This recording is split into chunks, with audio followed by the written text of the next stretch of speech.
जो international students हैं जो बिजनेस करना चाहते हैं वो कैसे अप्लाई करें, कौन सा डायरेक्ट पाथवे है to get the PR. If they are willing to do business in Saskatchewan, the minimum requirement is international students जो कि कंफ्यूज है, वर्क परमिट होल्डर स्टक है। Yeah, this is a problem that we expect will only get worse because we have 700,000 international students here now. कुछ statements भी हैं ministry की तरफ से कि it will open very soon. Recently एक federal government का प्रोग्राम आ रहा है जो होम केयर वर्कर्स का प्रोग्राम आ रहा है। 60% जो है वो स्किल्ड वर्कर हमारे पास फॉरेन नेशनल है। ये प्रोग्राम ओपन अप नहीं होता तो हम जितने भी प्रोजेक्ट्स हमने डिलीवर करने हैं गवर्नमेंट को उसमें डिले हो सकता है। वर्क परमिट होल्डर्स हैं और जिनको बिजनेस करना है उनके लिए है कोई pathway to get the PR, कोई फीडबैक और suggestion for the international students.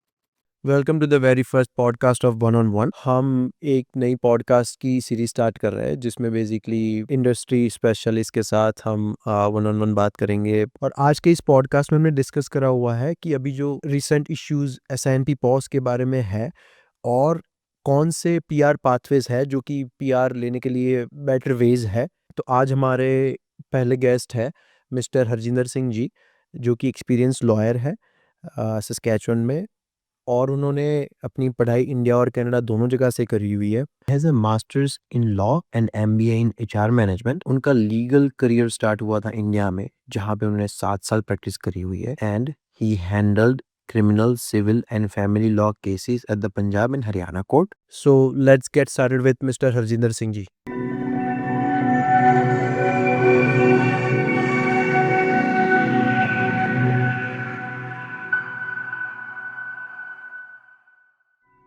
Hello Harjinder भाई, कैसे हो आप? ऑल गुड ध्रुमिल, बहुत अच्छा लगा आपके यहाँ स्टूडियो में आकर। Thank you. मुझे रजाइना में ये कमी महसूस होती थी। बड़ी जो जितनी भी सिटीज़, आप टोरंटो चले जाओ, आप कैलगरी जाओ, बीसी जाओ, तो ये सेटअप लोगों ने अच्छे बना रखे हैं। बट हाँ। हमारे सिटी को इस चीज़ की ज़रूरत थी कि एक प्रोफेशनली जो पॉडकास्ट चलते हैं हाँ। और प्रोफेशनलिज्म प्रॉपर आप में मैं देख रहा हूँ जो आपने यहाँ Thank you सेटअप भाई। किया है। तो और आप बिल्कुल जो जेन्युइन जो रूटीन के क्वेश्चंस लोगों के रहते हैं वो आप रेज कर रहे हो। It's really good. Thank you भाई, thank you so much for that. आपकी जर्नी के बारे में भी जानना था कि आपने कहाँ से लॉ का स्टार्ट करा था। आप बैक होम से ही करते थे कि यहीं से आपने स्टार्ट करा था? नहीं, it was started in 2008 actually. I graduate from law school Dehradun, Okay. and after that I started practice in a criminal law and a family law. Mhm. That was started in Ambala District Court. मेरा आज भी वहाँ chamber है, high court Chandigarh. Okay. सो उसके बाद जो मेरा एक लॉ ऑफिस नेम था वो शुरू से वहाँ से संसरवाल लॉ ऑफिस था। ओके। और 2015 में यहाँ आना हुआ। डायरेक्ट मैं पीआर सीधा रजाइना आया। सस्कैचुअन शुरू से यहीं पर है। और आकर जो मैंने देखा कि इमिग्रेशन फील्ड में जो बहुत अच्छा स्कोप भी है और इवन यहाँ के जो मैंने लोगों से मिला या फिर मैंने क्लाइंटेज देखी कि इमिग्रेशन लॉयर्स की बहुत ज़रूरत थी, खासकर हमारी कम्युनिटी को। Right. So a lot of immigrants, like Canada is a country of immigrants. Right. So मुझे लगा कि this is the best practice we need to start. और हमने सबसे पहले जो है इमिग्रेशन एक कंपनी ओपन की जिसका नाम grace overseas immigration solutions limited था। और उसके बाद फिर हमने अपना लॉ ऑफिस ओपन किया, संसरवाल लॉ ऑफिस। ओके जी। सो तब से ये जर्नी स्टार्ट हुई और आज काफ़ी साल हो चुके हैं इस इन फील्ड में। And we are providing our legal and immigration services to Saskatchewan people. Okay, good to know भाई, गुड टू नो। हमारा आज का टॉपिक वही है आपसे कि अभी जो रिसेंट इश्यूज चल रहा है, मतलब ओवरऑल कनाडा में भी काफ़ी इमिग्रेशन के इश्यूज है और सस्कैचुअन में वैसा एमपी पॉज की वजह से इंटरनेशनल स्टूडेंट्स जो कि कंफ्यूज है, वर्क परमिट होल्डर स्टक है, और मे बी बिजनेस ओनर्स को भी नहीं पता कि is still worth hiring international और मे बी फॉरेन वर्कर्स और नॉट। तो आपकी उस पर क्या राय है? What do you think on that? इसमें ध्रुमिल, सबसे पहले मैं बताना चाहता हूँ कि काफ़ी चीज़ें जो हैं इंक्लूडेड हैं। फर्स्ट ऑफ ऑल जो ये SINP पॉज है, ये अकेला सस्कैचुअन के लिए ऐसी चीज़ें नहीं क्रिएट हो रही, that is belong to the federals. Okay. Federal government ने 50% एलोकेशन जो है वो रिड्यूस की है फ्रॉम 25 टू 27 तक, जो 2 साल का नेक्स्ट प्लान है। सो उस वजह से नॉट ओनली सस्कैचुअन, सभी प्रोविंसेस को जो है इस चीज़ का इफेक्ट हुआ है। नो डाउट सस्कैचुअन जो SINP प्रोग्राम जो यहाँ चल रहा था वो पॉज हुआ है। तो मेरी एजम्पशन ऐसी है कि SINP जो है वो अभी किन पाथवेज को और लेकर आना है, कौन से ऑक्यूपेशंस डिमांड में हैं, किस टाइप की जो लोग रिक्वायर्ड हैं, वो चाहे वो ट्रेड से रिलेटेड हों, चाहे वो हेल्थ केयर से रिलेटेड हों, चाहे वो स्किल्ड वर्कर से रिलेटेड हों, तो वो आई थिंक सो उस पे काम कर रहे हैं। और इवन रिसेंटली कुछ स्टेटमेंट्स भी हैं मिनिस्ट्री की तरफ से कि it will open very soon, oh, I see. जो मार्च एंड तक या फर्स्ट वीक ऑफ अप्रैल में ओपन होने की इसकी assumptions हैं, ठीक। But I am not sure, like it totally depends on the ministry and the SINP। Okay, okay. So जिन लोगों ने ऑलरेडी अप्लाई करके रखा है फॉर द SINP, और मतलब ऑलरेडी उन लोगों की नहीं आई हुई है। तो आप इस ये जो आपका क्वेश्चन है पर्टिकुलर, इसमें 2 चीज़ें हैं, one is employer and one is employee. So for the employees. For the employees. So आपका क्वेश्चन ये है कि जिन्होंने ऑलरेडी नॉमिनेशन फाइल कर रखा है, राइट। सो उनके लिए क्या रहेगा? हाँ। सो डेफिनेटली जब ये पॉज हुआ उससे पहले की जो एप्लीकेशंस जो SINP को सबमिटेड हैं, आई डोंट थिंक सो उस पे कोई फ़र्क पड़ना चाहिए, एंड उस पे डेफिनेटली जो भी रिजल्ट SINP की असेसमेंट के बाद होगा वो उनको मिलेगा। ओके। बट अगेन अभी उसके जब से पॉज हुआ है उसके बाद कोई भी एप्लीकेशन इन नहीं हो रही है, चाहे वो एम्प्लॉयर साइड से है, चाहे वो एम्प्लॉय साइड से है। ओके जी। और सो अभी is this just a temporary stop, और आगे उसमें मे बी मेजर रूल्स कोई चेंजेस होंगे? That is very clear on the SINP website. That is a temporary pause. Okay. It's not a permanent pause. Hmm. और again जिन लोगों की already जो job approval forms already आ रखे थे, तो और वो ऑलरेडी जो एलिजिबल थे उनको कोई इशू नहीं है किसी भी तरह से। Okay. बट अगेन कि अभी जो दोबारा रीओपन होगा ये प्रोग्राम, उसमें किन कैटेगरीज को रखा जाएगा, किन टीयर्स को रखा जाएगा, नॉक कोड्स को रखा जाएगा, किस टाइप की पोजीशंस जो हैं, वो ऑक्यूपेशंस जो हैं वो डिमांड में हैं, वो सारी चीज़ आई थिंक सो एक सब्जेक्ट टू जो असेसमेंट अभी SINP डिपार्टमेंट कर रहा है। सो आई थिंक सो उसके बाद ही क्लियर होगा जब ये रीओपन होगा दोबारा। Okay, okay, make sense. So अभी तो नेक्स्ट स्टेप जो अभी करंट PR पाथवेज है, let's say through the SINP और एक्सप्रेस एंट्री, वो अभी कौन से अवेलेबल है for the maybe students? और लेट्स से अभी तो जो वर्क परमिट होल्डर है उनकी पहले बात करते हैं, को जिनकी वर्क परमिट में भी 1 साल में ख़त्म हो रही है, और मे बी जिनके पास 3 साल हो, उनके लिए अभी करंट कौन से पाथवेज है टू गेट द PR? बहुत अच्छा क्वेश्चन है ध्रुमिल ये। सो मैनी क्लाइंट्स ये रूटीन में क्वेश्चन में मेरे से रहता है उनका। और पीछे अभी रिसेंटली हमने एक ऑनलाइन वेबिनार भी किया था मेरे लॉ ऑफिस की तरफ से। ओके। तो उसमें मोस्टली जो पाथवेज हैं, एक तो अभी रिसेंटली एक फेडरल गवर्नमेंट का प्रोग्राम आ रहा है जो होम केयर वर्कर्स का प्रोग्राम आ रहा है। अभी उन्होंने रिसेंटली उस पर अपडेट्स दिए हैं कि वो जो प्रायोरिटी है वो इनसाइड एप्लीकेंट्स को देंगे, जिनके पास CLB 4 है, 6 मंथ्स का एक्सपीरियंस है उस फील्ड में, और जिनके पास जॉब ऑफर है, चाहे वो किसी हेल्थ केयर होम से हो या फिर किसी फैमिली से हो जिसमें कोई ओल्ड एज पर्सन रहता है या फिर कोई डिसेबल पर्सन रहता है। ठीक। So that kind of things, so I would recommend to those applicants, like वो अपनी एक तो WES करवा के रखें, क्योंकि उसमें जो ग्रेड 12 की इक्वलेंसी जो है एक रिक्वायरमेंट है, वो कोई भी उन्होंने अपनी एजुकेशन कर रखी है फ्रॉम इंडिया और from outside Canada, so they need to do assessment first from WES, जो कि वर्ल्ड एजुकेशन सोसाइटी है, और एक CLB 4 अपना जो प्रिपेयर रखें, और थर्ड वो अपने उसको चेक करें कि उनकी जो eligibility criteria for the experience है वो मीट कर रहे हैं या नहीं कर रहे। ओके सो ये सारी चीज़ें वो रखे हैं, तो आई थिंक सो ये 31 मार्च को ओपन होगा अगर ओके सभी चीज़ें रेडी हैं, so they are good to go in that. Second is express entry, second pathway. Express entry में बहुत सारी चीज़ें हैं। कनेडियन एक्सपीरियंस क्लास जो इनसाइड कनाडा एप्लीकेंट है उसके लिए, किसी के लिए भी अभी फॉर एग्जांपल कोई 1 साल से 2 साल से वर्क एक्सपीरियंस जिसके पास फुल टाइम है, so they are easily eligible in that. Okay और उसके ऊपर फिर एक्सप्रेस एंट्री में ट्रेड्स और आपका स्किल्ड का भी आ जाता है कि आपके पास किस टाइप का स्किल है, या फिर आप जो ट्रेड आपका किस उससे रिलेटेड है, आपका नॉक कोड क्या है, और ऑक्यूपेशन जो है वो क्या है, और प्रोविंशियल नॉमिनीज भी उसमें जो है इफेक्ट करते हैं एक्सप्रेस ओके एंट्री में भी। तो ये सारी चीज़ें हैं। ये एक एक्सप्रेस एंट्री जो है एक अच्छा पाथवे है। जो ओके अभी आप एक ऑप्शन पूछ रहे हो हम्म कि एसआईएनपी के अलावा क्या ऑप्शन है। थर्ड आपका हमारे यहाँ पर मूर्जा में जो है rural community immigration nominee program चलता है, ठीक है आरसीआईपी।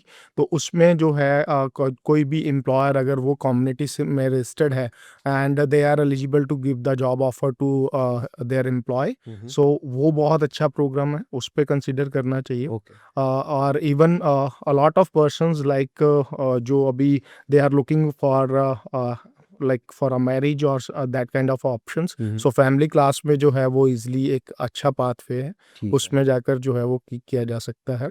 और students who did a graduate who graduation from Saskatchewan colleges or universities, so ये काफ़ी लोगों को नहीं पता होता कि ये एक हमारा सस्कैचुअन इमिग्रेशन नॉमिनी प्रोग्राम ही है। अभी तो चलो एसआईएनपी ने सारे प्रोग्राम्स पॉज कर रखे हैं, बट मुझे नहीं लगता कि ये प्रोग्राम जो है वो बंद होना चाहिए फ्यूचर में, because it's a good in the best interest of the province as well as for the applicant. तो इसमें क्या है कि अगर कोई भी जिसने 2 साल की स्टडी स्टूडेंट ने यहाँ पे की है and if they are willing to do business in Saskatchewan, okay so they just the minimum requirement is 33% वो स्टेक होल्डर होना चाहिए उस किसी भी एग्जिस्टिंग बिजनेस में, and after the 1 year of experience on that business they can easily apply for that entrepreneurship category for our students, so so that is the also okay one another pathway. Okay तो उस पे भी मुझे एक चीज़ तो जाननी है, but मेरा फर्स्ट क्वेश्चन वो है जो आपने पहले बताया था, जो कि होम केयर प्रोग्राम है। सो होम केयर प्रोग्राम में सिर्फ ओनली मतलब वही लोग अप्लाई कर सकते हैं जिनका एक्सपीरियंस है उस फील्ड में, जो कि ओल्ड एज होम्स में हो गए या रिक्रिएशन में हो गए, उनके एक्सपीरियंस, कि वो चाइल्ड केयर में भी वो एलिजिबल है, कि मतलब जो अ, घर पे अपने बच्चों को क्या टेक केयर करने के लिए भी वो एलिजिबल है, कि सिर्फ ओल्ड एज और डिसेबल लोगों की हेल्प के लिए ही है वो? इसमें मोस्टली द्रुमिल अगर आप नॉक कोड चेक करोगे दैट इज 44101, ओके तो उसमें जो जॉब ड्यूटीज आ रही है मोस्टली केयर होम से रिलेटेड ही आ रही हैं, ओल्ड एज पीपल से रिलेटेड ही आ रही हैं। Okay in the past years child जो केयर का है उसका नॉक कोड भी इन्होंने पिक किया था। काफ़ी लोगों की यही assumption है कि मे बी वो चाइल्ड केयर का भी इस पर ही होगा, बट अगेन कि जो आरसीएसी ने और सीआईसी ने जो अपनी वेबसाइट पे मेंशन किया, they are going to open that program on 31 of March. Okay ये पहले जो एक गाइडलाइंस जो इनिशियल गाइडलाइंस आती हैं वही हैं हमारे पास भी, तो ओके इसमें अभी ये चीज़ थोड़ी क्लियर नहीं है। ओके बट जो मैं अज्यूम कर रहा हूँ जैसा उन्होंने नॉक कोड मेंशन किया या फिर जो इनिशियल गाइडलाइंस उन्होंने दी है, that is more related to home care workers. Okay so और वो जो है वो मोस्टली जो है केयर होम से रिलेटेड या फिर जैसे डिसेबल पर्सन्स हो गए, ओल्ड एज पर्सन्स हो गए, उससे ज़्यादा रिलेट कर रहा है। So in that case let's say कि मेरे अभी लेट्स से कि मेरे पेरेंट्स यहाँ पे है और मुझे ज़रूरत है किसी की to take care of them, so वो लोग एलिजिबल होंगे and then I have to pay them, I think वो सिनेरियो है। यस, इसमें अगर आप इनकी सीआईसी की वेबसाइट पे जाकर लिंक चेक करोगे ठीक जो है होम केयर वर्कर्स का है, उसमें उन्होंने प्रॉपर जो है वो जो एक डेजिग्नेशन प्रॉपर इंस्टीट्यूट है, जैसे होम अपना हेल्थ केयर होम्स हो गए, और कोई भी गवर्नमेंट एजेंसीज हो गई, हाँ और फिर कोई ऐसी फैमिली हो गई who are willing to pay to that foreign worker, and उनकी जो इनकम क्राइटेरिया वो चीज़ें भी चेक करनी पड़ेंगी, they are eligible to pay that amount or not, right? Right So that kind of things, but that is more related to care homes and old age persons. Okay okay और जो आप और एक और question वो है कि अभी जो इन डिमांड ऑक्यूपेशन जो कि आपने बताया आई थिंक एक्सप्रेस एंट्री में, वो अभी कौन-कौन से हैं कि वो सीआईसी की वेबसाइट्स में जो आपने बताया वो भी अवेलेबल है? एक्सप्रेस एंट्री में अभी कंस्ट्रक्शन वर्कर्स का भी इन्होंने रिसेंटली अपडेट किया, ठीक है। एलिमेंट्री स्कूल्स टीचर्स का भी इन्होंने रिसेंटली, और हेल्थ केयर का तो हमेशा रहना ही रहना है। वो हमारे चाहे वो प्रोविंशियल नॉमिनी प्रोग्राम्स हों चाहे फेडरल गवर्नमेंट के हों, as we all know like we required health care workers. Our health care system इस टाइम थोड़ा उसको ज़रूरत है कि नए एम्प्लॉयज़ होने की, हायर करने की एंड ऑल दैट। राइट। सो वो एक ऑक्यूपेशन ऐसा है कि ओके। जिन लोगों ने भी उसमें एक्सपीरियंस लिया या फिर कोई स्टडी या डिप्लोमा उसमें है, सो है। वो लोग जो है वो प्रायोरिटाइज किए वो जाएंगे। अप्लाई कर सकते हैं वहाँ पे। ठीक है। और आपने एक वो बताया कि जो इंटरनेशनल स्टूडेंट्स हैं जो बिज़नेस करना चाहते हैं, उनके लिए वो कैसे अप्लाई करें पीआर के लिए? जो आप बता रहे हो कि 33% ऑफ, मतलब लेट्स से कि आपके शेयर होल्डर होने चाहिए, आप 33% of share holder in the business.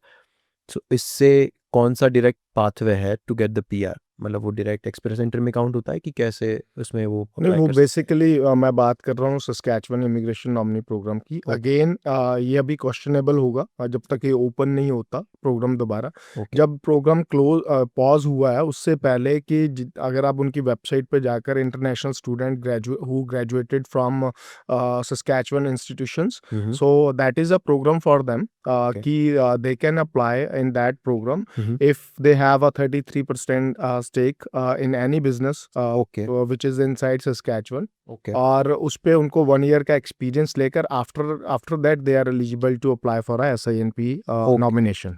Okay. ठीक है। अब बात करते हैं बिज़नेस ओनर्स के लिए जो कि एम्प्लॉयर्स है, जो एलएमआई और एसएनपी दे रहे हैं टू द एम्प्लॉइज़।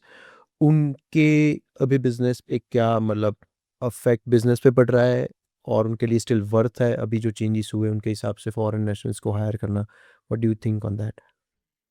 देखिए अभी जो रिसेंट सिचुएशन है, हुँ। जो एम्प्लॉयर के लिए और एम्प्लॉय के लिए दोनों के लिए बहुत मुश्किल चल रही है। हुँ, हुँ। SINP जब से पॉज हुआ है, एम्प्लॉयर के लिए इसलिए मुश्किल है जिसकी कोई भी चाहे वो प्राइवेट कंपनी है, इवन मैं ऐसे एम्प्लॉयर्स को भी जानता हूँ जो गवर्नमेंट इंस्टीट्यूशंस के लिए भी काम करते हैं। फॉर एग्जांपल वो हॉस्पिटल्स बना रहे हैं, ओके। ऐसी कंपनीज हैं। फॉर एग्जांपल्स वो स्कूल्स बना रहे हैं। ओके। तो उनसे भी मेरा मिलना हुआ, उनसे मेरी डिस्कशंस हुई, हुँ, हुँ। एंड जो उनका कंसर्न था वो हुँ। ऐसे एम्प्लॉयर्स का, उनका ये था कि 60% जो है वो स्किल्ड वर्कर हमारे पास फॉरेन नेशनल है।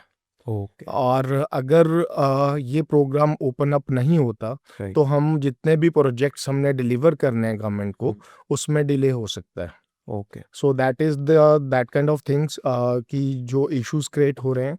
जो प्राइवेट कंपनीज हैं, अब फॉर एग्जांपल कोई ट्रकिंग कंपनी है हुँ, हुँ। जिसके पास 80 ट्रक्स हैं, उसमें से आप सभी को जो परमानेंट रेजिडेंट तो हायर नहीं कर सकते आप। राइट। उसमें से भी आपके 50 to 60% एम्प्लॉयज़ ऐसे होंगे जो फॉरेन नेशनल्स हैं, राइट। और किसी का जो वर्क परमिट है वो 2 महीने में ख़त्म हो रहा है, हुँ। किसी का वर्क परमिट 4 महीने में ख़त्म हो रहा है। राइट। तो ऐसी चीज़ें जो हैं वो क्रिएट हो चुकी हैं इस वजह से कि वो लोग मुश्किल में हैं। आई थिंक सो ये चीज़ ऑलरेडी SINP के ऑलरेडी उनके ज़हन में भी ये चीज़ है कि हुँ, इसको क्या, इन जिनका वर्क परमिट ख़त्म हो रहा है तो उनका क्या किया जाए। So may be they will make any policy for that as well, okay. But that totally depends on the SINP department. ये राइट। तो आपके और मेरे हाथ में नहीं है। Right. Right. So that is our assumptions only, right? Right. So, if a business in Saskatchewan wants to hire a foreign national, so अभी उनके लिए क्या requirements है to get or apply to get the LMI or SINP from the government? For SINP first पहले ये था कि 1 साल पहला जो रजिस्टर्ड होता था बिजनेस वो भी चल जाता था, बट अभी आप इनकी वेबसाइट पे, SINP की वेबसाइट पे देखोगे तो हुँ, रिसेंटली जो है वो कुछ चेंजेस हुए हैं। हुँ, जैसे जो एग्जिस्टिंग आपकी कंपनी है वो 24 मंथ्स ओल्ड होनी चाहिए अप्लाई करने के लिए। और जब भी कोई एम्प्लॉयर या कंपनी अप्लाई करती है SINP के लिए, जॉब अप्रूवल फॉर्म के लिए या फिर अपनी रजिस्ट्रेशन के लिए, जो असेसमेंट है वो इस बिहाफ पे की जाती है, what kind of company revenue is, और कितने जो है लोकल्स काम कर रहे हैं उसमें, परमानेंट एंड सिटीजन्स, और कितने फॉरेन नेशनल्स काम कर रहे हैं, क्या उस कंपनी को जिस पोजीशन के लिए अप्लाई किया जा रहा है क्या उस पोजीशन की रिक्वायरमेंट है भी या नहीं है, और अगर वो एम्प्लॉयमेंट दी जाती है तो क्या वो कंपनी उस फॉरेन नेशनल को पे आउट करने के लिए मतलब एक एलिजिबल है या फिर काबिल है भी है नहीं है, right. So that kind of things कि वो असेसमेंट की चीज़ें रहती हैं। ठीक है। और इसमें और काफ़ी चीज़ें भी देखी जाती हैं, जैसे फेडरल गवर्नमेंट की मैंने एलोकेशंस की बात की कि कितनी जो है वो परमानेंट रेजिडेंसी उन्होंने 25 में देनी है, 26 में देनी है, 7 में देनी। सो लाइक अभी ये चीज़ें सारी नई इम्प्लीमेंट होने जा रही हैं। सो लेट्स सी कि क्या रहता है। बट अगेन ऐसा लग रहा है कि सिस्टम कुछ ना कुछ और क्लियर होगा, और जो ऑक्यूपेशन डिमांड में है या फिर जिन लोगों की ज़रूरत है उनको ज़्यादा जो है वो एक इम्पोर्टेंस दी जाएगी। ओके। और अभी लेट्स से कि अभी जो वर्क परमिट होल्डर्स है और जिनको बिजनेस करना है, उनके लिए है कोई pathway to get the PR? इसमें ध्रुमल मैं आपको बताना चाहता हूँ कि फेडरल गवर्नमेंट के अलग से और प्रोविंशियल गवर्नमेंट, ये not only about the Saskatchewan, सभी प्रोविंसेस के ऑलमोस्ट जो है एंटरप्रेन्योरल कैटेगरीज जो चलती हैं ऑलरेडी। ठीक है। तो उसमें इवन आप चाहे किसी भी कंट्री में हो outside Canada, if you want to apply in that categories, उसको मैं आपको जो जनरल रिक्वायरमेंट्स रहती हैं, for example if anybody have 3 year experience as a owner, as a supervisor, as a manager in that field, और उसके पास जो net worth एक, जैसे फॉर एग्जांपल अगर हम सस्कैचुअन की बात करें, जब अभी फिर मैं बोलूँगा कि पॉज है, पॉज के बाद कुछ चेंजेस हो सकते हैं। तो पहले की पॉज से पहले जो रिक्वायरमेंट्स थी, जैसे नेटवर्थ आपकी $5 लाख की होनी चाहिए, $500,000, राइट। और कनाडा में कि बाहर? आउटसाइड, आउटसाइड जो आउटसाइड आ रहा है, और इवन ये इनसाइड जो आपका क्वेश्चन था कि अगर कोई इनसाइड टेम्परेरी वर्क परमिट पर है या टेम्परेरी नेशनल जो फॉरेन वर्कर यहाँ रह रहा है, तो उसके लिए भी ये रहेगा कि अगर वो इस कैटेगरी में जाना चाहता है तो रिक्वायरमेंट्स तो सभी के लिए सेम ही है। तो उसमें मोस्टली कि आपकी नेटवर्थ इतनी होनी चाहिए। और अगर हम जैसे सस्कैचुअन का जो हमारा पहले प्रोग्राम चल रहा था, अब देखते हैं पॉज के बाद क्या होगा, कि उसमें $300,000 if you are investing in the urban area like in Regina और सास्काटून, और अगर आप रूरल एरिया की बात करते हो तो $200,000 मिनिमम इन्वेस्टमेंट आपकी होनी चाहिए। ये जो कैटेगरीज हैं ये पॉइंट बेसिस पे चलती हैं, जैसे आपकी एज, क्वालिफिकेशन, वर्क एक्सपीरियंस, आपकी नेटवर्थ, आपका इन्वेस्टमेंट मनी, जितना आपका इन्वेस्टमेंट मनी बढ़ता जाएगा उतने आपके पॉइंट्स जो है वो बढ़ेंगे। और इवन इसमें ये ऑप्शन भी रहते हैं कि अगर कोई 1 मिलियन और 1 मिलियन से ऊपर की अगर कोई एग्जिस्टिंग बिजनेस में इन्वेस्ट करना चाहता है तो उसमें वो शेयर होल्डर बनकर भी वो इस कैटेगरी में अप्लाई कर सकता है। ओके। सो मतलब उनके लिए भी है पाथवेज इन्वेस्टमेंट करके, और मे बी किसी का ऑलरेडी एग्जिस्टिंग बिजनेस है उनमें वो शेयर होल्डर ऐड होके वो PR के लिए कर सकते हैं apply, और उनके बाद आई थिंक रिक्वायरमेंट के हिसाब से बिल्कुल कर सकते हैं। और जो 1 मिलियन वाला आपने बताया कि जिनका ऑलरेडी एग्जिस्टिंग बिजनेस है, जिनकी टर्नओवर 1 मिलियन और बिजनेस की वैल्यू या value of business, value of the business 1 million होनी चाहिए। Yes. Okay, make sense. So इसमें भी ये ड्रॉ सिस्टम है। इसमें ये नहीं है कि आपने अगर जो एक्सप्रेशन ऑफ इंटरेस्ट अगर आपने क्रिएट किया तो ये नहीं है कि आपको राइट वे ही नॉमिनेशन मिल जाएगा, या फिर आपने पैसा इन्वेस्ट कर दिया आपको राइट वे ही नॉमिनेशन मिल जाएगा, ऐसा नहीं है। आपकी एज, आपकी क्वालिफिकेशन, आपका वर्क एक्सपीरियंस, आपका इन्वेस्टमेंट मनी, आपका IELTS, ये सभी चीज़ें मैटर करेंगी इसमें। ओके।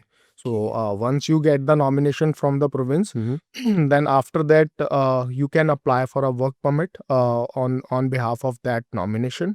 और उसके बाद फिर आपको 1 साल उस बिजनेस पे काम करना है, and after getting 1 year experience on that business, then you can apply for the permanent as per the old rules. Still, like I'm replying again and again, it's paused right now, so we never know what's going.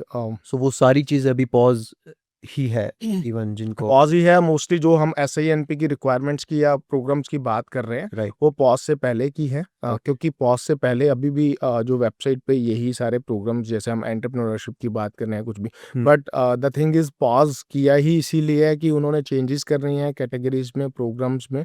तो अभी जब वो reopen होगा तो क्या programmes आएंगे या फिर क्या चेंजेस रहेंगी, Requirements. क्या रिक्वायरमेंट्स चेंज होंगी, वो अभी हम्म देखना पड़ेगा कि जब वो रीओपन होगा। ओके ठीक है। अब एक तो ना मेरे भी क्वेश्चन से और काफ़ी लोगों के भी हमारे कम्युनिटी में क्वेश्चन से कि बेसिकली कौन से मिथ्स है और कौन से फैक्ट्स है कि आप जब विजिटर वीज़ा पे आप यहाँ पे आते हो तो आपके लिए PR लेना इजी हो जाता है। वो क्या है मतलब अभी जो लोग कई लोगों का अभी मानना है कि once you come on a visitor visa then it will be easier to get the PR here in Canada. देखो, विजिटर टू वर्क परमिट एक कोविड में जो एक पॉलिसी आई थी, कोविड में काफ़ी पॉलिसीज आई। राइट उसमें आपके इवन इंटरनेशनल स्टूडेंट्स जो थे वो 20 आवर्स की बजाय फुल टाइम काम कर सकते थे। उसके प्रो एंड कॉन्स निकल कर सामने आए बाद में कि उसमें जो मैंने देखा कि एक एम्प्लॉय ऐसा है जिसको बिल्कुल भी काम नहीं मिल रहा, और एक एम्प्लॉय ऐसा है जो 60 घंटे 50 घंटे 40 घंटे भी काम कर रहा था, राइट। ऐसा ही ये जो विजिटर टू वर्क परमिट का था, ये पॉलिसी बेसिकली 25 फेब तक ओपन थी, बट उन्होंने पहले ही IRCC ने पहले ही इसको क्लोज कर दिया। 2020 2025 5 में फेब फरवरी तक तक ओपन ओपन था पहले, बट IRCC ने इसको पहले ही क्लोज कर दिया। और ये पॉलिसी जो है वो बेसिकली कोविड में जो है एक पब्लिक पॉलिसी IRCC लेकर आई थी, कि जो हमारी लेबर शॉर्टेज रहती है उसको पूरा करने के, कोविड में जो है वो इमिग्रेशन इतनी नहीं हो पा रही थी। राइट इवन इंटरनेशनल स्टूडेंट जो था उसमें IRCC ने नई नई पॉलिसीज वो लेकर आए थे कि अगर किसी को अप्रूवल आ भी जाता है, फर्स्ट स्टेज सेकंड स्टेज ऐसे अप्रूवल्स थे उसमें, सो वो लोग ऑनलाइन स्टडी कर सकते थे आउटसाइड कनाडा भी। जैसे कोई इंडिया में है तो इंडिया से ऑनलाइन स्टडी जो थी वो, एंड वो एलिजिबल भी थे पोस्ट ग्रेजुएट वर्क परमिट के लिए भी। ओके तो उस टाइम लेबर शॉर्टेज हुई, लोग कम आए, कोविड में लोगों ने ट्रैवल कम किया। सो ये पॉलिसी तब आई थी कि visitor to work permit if you have any valid employer और अ वैलिड LMI और समथिंग लाइक दैट। जो आपको सो तब ये पॉलिसी आई थी, बट अभी ये ऐसी पॉलिसी अभी ये बिल्कुल क्लोज हो चुकी है। So that is may be अभी तो दिस इज हाँ मतलब it's a myth right now. अब लोगों के वो भी क्वेश्चंस है कि if आपकी LMI ये अप्रूव्ड है सो वो बेसिकली आपकी गारंटीड PR है, सो उसमें क्या है? LMI कभी भी गारंटेड PR नहीं हो सकती। वो LMI आज तक यूज़ कैसा हुआ है, या तो वो वर्क परमिट के लिए यूज़ करेंगे उसको, अगर किसी ने वो क्लोज वर्क परमिट आएगा, और जो PR पाथवेज हैं वो डिफरेंट है। राइट वो तो LMI से वो रिलेटेड नहीं है। और इवन पहले लोग एक्सप्रेस एंट्री में जैसे आपको कुछ पॉइंट्स मिल जाते थे, 50 पॉइंट्स आपको मिल जाते थे LMI को, समटाइम्स कोई 200 पॉइंट्स भी आपको मिलते थे।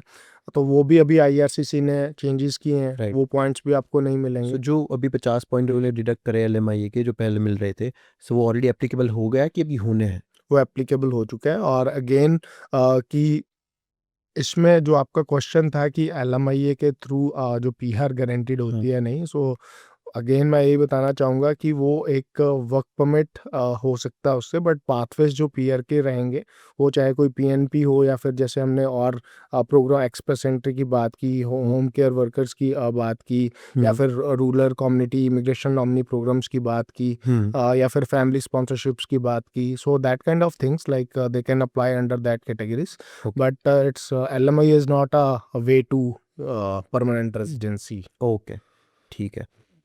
और जो SINP लोगों को मिलती है और काफ़ी सारे लोग उसके बाद वही मेन तो हो जाता है कि उसके बाद तो PR अपनी पक्की पक्की है, सो उस पे क्या से है आपका कि is that even a true और It's a SINP is a like a nomination kind of thing, right? Right. So उसको जो कोई भी प्रोविंस है मैं अगर आप SINP को छोड़ दें, आप प्रोविंशियल नॉमिनी प्रोग्राम इसको बोलें तो ज़्यादा सही रहेगा। PNP प्रोग्राम जो रहता है वो अल्बर्टा का डिफरेंट है, सस्कैचुअन का डिफरेंट है, हर प्रोविंस का डिफरेंट है, राइट। सो जो PNPs हैं बेसिकली वो आपको जस्ट नॉमिनेशन दे सकते हैं वे टू PR, जो पाथवे आप जाओगे, बट जो PR है that is a subject of federal government, that is not a subject of a provincial government, right. So उसमें आपका जब आप फेडरल में जाते हो आपका क्रिमिनल रिकॉर्ड भी चेक होगा, आपका मेडिकल भी, सो मेनी थिंग्स, राइट, आपकी family background and everything, right. So जो आपका क्वेश्चन था कि लोगों का मानना है कि अगर नॉमिनेशन मिल गया तो हमारी PR हो जाएगी पक्का, ऐसा नहीं है। That is a subject of federal. Nomination आपका क्लियर हुआ, which is positive for you, और वो अच्छा हो सकता है आपके लिए। ओके। बट अगेन जब तक आपका बैकग्राउंड चेक नहीं हो जाता और जो भी रिक्वायरमेंट्स जो फेडरल्स की हैं वो पूरी नहीं आप कर पाते, सो वो कैसे पॉसिबल है। ओके। और वन लास्ट क्वेश्चन कि अभी जो भी इंटरनेशनल स्टूडेंट्स हैं और वर्क परमिट होल्डर्स हैं, उनके जिनको अभी नहीं पता कि इनको क्या आगे, मेन तो इंटरनेशनल स्टूडेंट्स के लिए वो भी काफ़ी कंफ्यूज्ड है कि इफ़ तो वो बैचलर्स कर रहे हैं तो इनको एक तो अपनी फील्ड जॉब मिलेगी, then they will be able to apply I think for the work permit. उस पे आपका क्या कहना है? कोई फीडबैक और suggestion for the international students? जो इंटरनेशनल स्टूडेंट अभी इंडिया से या आउट ऑफ लाइक कनाडा किसी भी कंट्री से, अगर वो अभी फिलहाल सोच रहे हैं who are future students, first they need to consider like कि पोस्ट ग्रेजुएट वर्क परमिट किस में है, किस प्रोग्राम में है, ठीक है। वो सब कुछ मेंशन्ड है IRCC की वेबसाइट पे जाकर। उसके बाद जो स्टूडेंट इनसाइड है या अभी आना चाहता है फ्यूचर में, तो उनको जैसे हमने अभी तक इस पॉडकास्ट में यही बातें की कि we are like looking for skill trades, any occupations like who are in demand, right. So that kind of things कि हमें जैसे अब हेल्थ केयर के कितने अच्छे प्रोग्राम्स हैं और आपके स्किल्ड जो आपका अभी हमारे यहाँ पे SASS पॉलिटेक्निक में ऑटो बॉडी टेक्नीशियंस के काफ़ी अच्छे प्रोग्राम्स हैं। वेल्डर हो गया आपका, प्लम्बर हो गया आपका, हेल्थ केयर से रिलेटेड मैंने पहले बोला, इस टाइप के प्रोग्राम्स, राइट।